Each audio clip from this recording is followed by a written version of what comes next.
All right, Zach, if we wanted to do problem 48, I'm just looking at that. Can't remember which one you asked about. Let me look here. Yep, so I'm going to look at 48. Hopefully this will kind of explain it. Let me get back to where I was.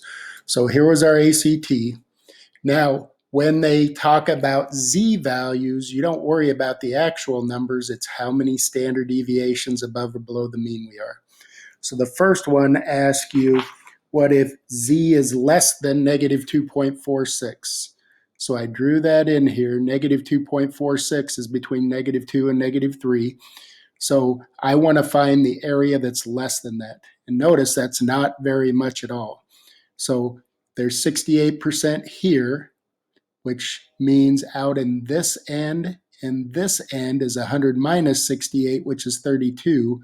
So less than negative 1 is half of that, or just 16%.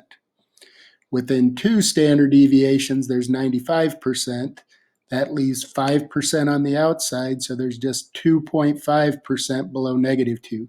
So this answer is going to be pretty small. It's going to be less than 2.5%, or 0.025. So the way we can get that answer, there's 2 ways. We can look at that table, which is way in the back of your book. Look for the one that says Z distribution. Let me close that thing. So I go down to negative 2.4 and then over to 0.06. So there's negative 2.4. The 0.06 gives you 0.0069. Okay, so that's how you use this table. So Z is less than negative 2.406. So it's 0.0069. Now, if they asked you greater than, I'd have to take 1 minus 0.0069, and that would be a lot of value. Okay, so that'd be everything over here. So the table always gives you less than. A little easier is we can use the function on the calculator.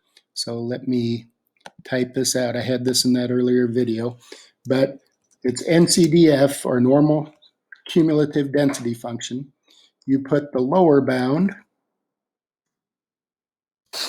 then you put the upper bound,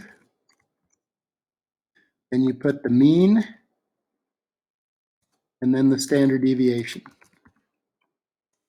Okay, so let me click over here once. So in this one, normal CDF, the lower bound, this graph actually goes on forever. It shouldn't actually hit the line. It goes on forever.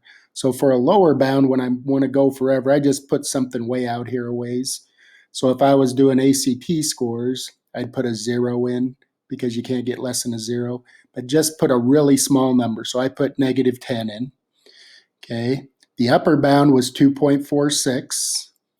The mean is 0, and the standard deviation, I'm counting by ones here, is my standard deviation when I'm doing Z-scores. So a Z-score, you're counting in standard deviations, not your original numbers, just how many standard deviations. So if I'm negative 2.46, I'm way below the mean, and there's not many people out here. So remember that number we got in the table. I can get the same thing on the calculator. Let me start a new window here. So if you open up your calculator, mine's going to flip here in a second, hopefully. Okay, come on. All right, let's see if this works. Darn it, my calculator's not working. So you can use that table for now. As soon as I get my calculator fixed, I'll send that to you in just a minute.